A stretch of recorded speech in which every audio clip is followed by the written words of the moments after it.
100 ब्राह्मण के बीच में एक रविदास चमार राम हस गुरु की महिमा है अपरंपा। अरे हमारे गुरु की महिमा है अपरंपा। प्राण प्रतिष्ठा तो हर आदमी कर लेगा, बाबा जी को जिंदा करा दो, डॉक्टर साहब को जिंदा करा दो। आप बताइए उस प्राण प्रतिष्ठा के आगे अगर आप एक आम या कुछ फ्रूट रखते हैं तो वो खा लेगी क्या? प्राण प्रतिष्ठा का क्या मतलब है? प्राण प्रतिष्ठा हुई तो रामभद्राचार्य जी क्यों गए हॉस्पिटल में? प्राण प्रतिष्ठाचार्य हुई जो वो ये कह रहे थे वो रामभद्राचार्य जी तो ये भी कहते हैं कि संत रविदास का ब्राह्मणीकरण कर दिया गया है लोगों के द्वारा। बिल्कुल कर दिया गया। क्यों? क्योंकि वो डर गए हैं, क्योंकि वो डर गए। उनके ब्राह्मण थे संत रविदास। मैं क्या कह रही हूँ, उनकी शिक्षाओं से डर गए हैं। चमड़े का काम करते थे, ब्राह्मण कैसे हो जाएंगे? तो जूते काटते थे। इतना महान नहीं, उनकी 100 ब्राह्मण के बीच में बैठा एक रविदास चमार हमारे गुरु की महिमा है अपरंपा। अरे रविदास गुरु की महिमा है अपरंपा। 100 ब्राह्मण के बीच में बैठा। आज तो आपने जो है चप्पलों का काम दूसरी कास्ट वालों ने लिया हुआ है, तो वो अपने आगे क्यों नहीं चमार लगा लेते? मैं एक बात पूछ रही हूँ, एक बार मेरे को याद है एक नेता मैंने उनका वक्तव्य सुना तो वो कह रहे थे कि अगर चमड़े का सारा काम तो आज दूसरी जातियों ने ले लिया है, लेकिन उन्होंने टैग हटा दिया है। अगर कहीं वो सफाई का काम भी ले लें, एक टोकरा और उठा ले अपने ऊपर, जो वाल्मीकियों ने उठाया या जो दर्द सहा, उसको वो सह के देखें। आज देश में आज भी चमार को लेकर गाली बनी हुई है, गाली दी जाती है। जैसा कि गुरु रविदास ने ब्राह्मणों को नीचे दिखाया था, सीने चीर के जनेऊ दिखाया था, वो आज के उसमें दिखा कर देखा है कोई ब्राह्मण में या कोई भी इस चीज का वो तो ब्राह्मण थे संत रविदास। हाँ जी, वो इसलिए कहते हैं कि उनके जैसा ज्ञान किसी में था नहीं। देखिए जब उनको हटा दिया गया, जब उस सभा में बैठ नहीं रहे थे लोग, जब उनको महाराज के यहाँ बैठाया गया चित्तौड़गढ़ में, तो उनके साथ में कोई भोजन करने को तैयार नहीं था। लेकिन जब गुरुजी ने अपना चमत्कार दिखाया तो हर व्यक्ति के साथ एक रविदास जी नजर आए। रविदास जी जब नजर आए तो वो जो है उसको खुद ही नहीं सह पाए, और उनको जब वो उससे भयानक हुए तो उन्होंने उनका जयकारा बोला और तभी उनकी मुक्ति हुई। ये शास्त्र आज उन्होंने एक जगह नहीं बहुत जगह दिखाया। तो झांकियाँ हैं वो चल दी हैं दिल्ली के लाडले से, पूरे दिल्ली में घूमेंगे ये झांकियाँ। लोग अब नए नए कपड़े पहन के आए हैं और सजे हुए हैं झांकियों में रथ। ये देखिए महिलाएं हैं, बच्चे हैं, जो आज संत शिरोमणि जी की जयंती मनाई जा रही है। दिल्ली के लाडला से ये झांकी शुरू हुई है। आज अम्मा जयंती मनाई जा रही है आज संत शिरोमणि रविदास जी की, कैसा महसूस कर रही हैं? बहुत अच्छा महसूस कर रहे हैं। हमारे गुरु जी के लिए बहुत ही बड़ा त्योहार, बहुत बड़ा दिन होता है ये। इसके लिए हमारे समाज के सारे लोग जो है ना, उनकी बहुत ही अच्छी झांकी निकालते हैं और बहुत उत्सव मनाते हैं। अब तो राम राज्य की बात चली है पूरे देश और दुनिया में। वो उनकी अलग बात है, मगर सब अपने अपने जगह। ये हमारे गुरुदेव तो 647 और सभी इनका बहुत उमल है। बहुत सारे गुरु हैं आजकल हमारे देश में।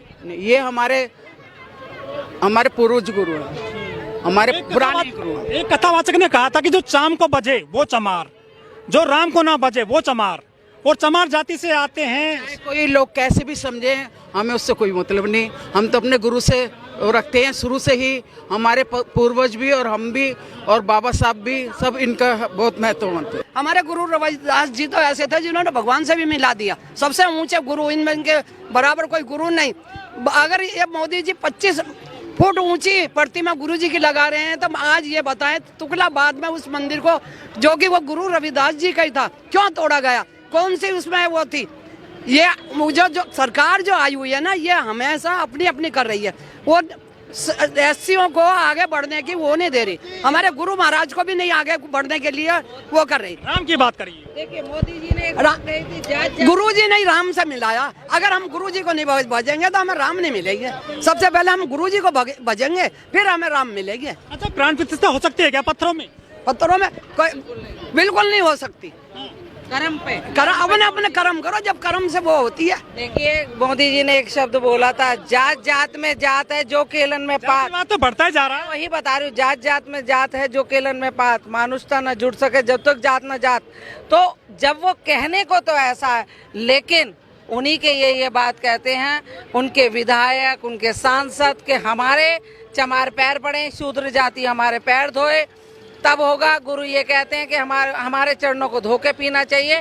तो वो उनके खुद के दोहे, गुरु जी के दोहे उस समय में ये बतलाते थे, और उन पे वो दिखाने के लिए तो ये कहते हैं कि हम इन पे चल रहे हैं, लेकिन चलता कोई नहीं है। आपने अभी एक सवाल किया कि एक कथावाचक ने कहा राम भद्राचार्य, उन्होंने तो ये भी कहा कि जो राम मंदिर नहीं जाएगा वो जो है उसका जीवन ही व्यर्थ है, वो बीमार हो जाएगा। लेकिन दो दिन बाद वो खुद हॉस्पिटल में चले गए। बात मेरा उनके लिए भी मेरा कोई विरोध नहीं है कि भाई वो इतने बड़े अगर गुरु हैं या आचार्य हैं तो मेरा उनसे भी विरोध नहीं है, लेकिन विरोध उस वाणी से है जिस वाणी को वो व्यक्त कर रहे हैं इतने बड़े समाज में। आप देखिए, जिसको इतनी प्रतिष्ठा दी जा रही है और वो बैठ के उस जाति का विरोध कर रहे हैं, उस समाज में फूट डाल रहे हैं, तो उसे कैसे आचार्य आप कह सकते हैं? कहा था कि जो शाम को बजे वो नीच, और जो शर्मकार थे संत रविदास जी चमार जाति से आते थे, ये बाबा हैं जो कथावाचक हैं, क्या बोलते हैं समाज के बारे में? मैंने अभी आपको क्या बोला कि देखिए, जो इतने बड़े समाज में बैठ के और इस तरीके का संदेश देते हैं तो उनको आप कथावाचक ही कहेंगे, उनको आचार्य या गुरु नहीं कहा जा सकता। मिल गया है सरकार के द्वारा, मिलेगा क्योंकि उनके पास भीड़ है। आज की दुनिया में किसी को भी भीड़। अभी आपने महात्मा बुद्ध जी का जिक्र किया, क्यों किया उन्होंने विरोध? इसीलिए किया। आप देखिए, बाबा साहब को उन्होंने सारे इनको छोड़ के आडंबरों को महात्मा बुद्ध को अपनाया कि बौद्ध धर्म में आइए, जिसमें की बुद्धि है, समझने की शक्ति है, उस तरफ। आज तो एक क्या है, आप देखिए बहुत सारे कथावाचक हैं, बहुत छोटी सी बच्ची भी कथावाचक आ रही है, और सिर्फ यही कह देना जब किसी से ये पूछा जाता है कि भाई नीच जाति क्या है, ऊंच जाति क्या है। अभी दूसरे कथावाचक जी ने इसका बयान किया, मैं उनका फेसबुक पे देख रही थी कि उन्होंने कहा कि भाई जो अब ये जो है नीच, ये वर्ण व्यवस्था है, इसको आप कैसे देखते हैं? तो उन्होंने क्या बोला, कहते हैं ये वर्ण व्यवस्था जो है ना, ये व्यवस्था है, मतलब व्यवस्था एक जो चमार को नीचे क्यों रखा गया है? उसी पे आ रही हूँ कि ये क्यों कहा गया, किसने बनाई व्यवस्था? उन्होंने कहा काम करने से बनाई गई। कैसे काम करने से बनाई गई? दिल्ली में बहुत संख्या है एससी की, उसके बावजूद यहाँ मंदिर तोड़ दिया गया था संत रविदास जी का 2018 में। देखिए, धोखा कहीं भी हो सकता है। ये जो तुगलकाबाद का मंदिर तोड़ा गया वो एक धोखा है। और ये कह देना, अभी जैसे आपने सुना होगा हमारे नेतागण बता रहे थे और भी बताएं कि हमारा जो इतिहास है वो बता रहा है कि हम ही से तोड़ के हमारी जमीन को कब्जा के और हमसे ही 4 करोड़ की वसूली की जाना, ये जताता है कि आज की सरकारों की मानसिकता क्या है। अनावरण करने से मानसिकता नहीं बदल जाती। गुरु गोविंद दोनों खड़े काके लागू पाऊं, बलियारी गुरु अपने जो गोविंद दियो मिलाए। देखिए, बात यही है, अभी जब बाबा साहब ने क्या कहा था कि जब तक शिक्षा मेरे समाज में, पढ़े लिखो भी जा रहे हैं मंदिर में, पढ़े लिखो, वो क्या है, उनको बरगलाया जा रहा है, लेके आ रहे हैं उनके यही तो है। आप ये देखिए, उनको बरगलाया जा रहा है। आज ये कहते हैं कि जगह जगह आप भंडारे कीजिए। अब ये जो राम प्राण प्रतिष्ठा हुई है, मुझे एक बात बताइए, वो प्राण प्रतिष्ठा वहाँ हुई थी ना, हर मंदिर में जो इस तरीके से हर घर में ये लगाया गया, ये क्या था? ये लोग हैं एससी के, ये गौतम बुद्ध को माने, संत रविदास को माने, राम को माने, कृष्ण को माने, किसको माने? कौन? SC ST.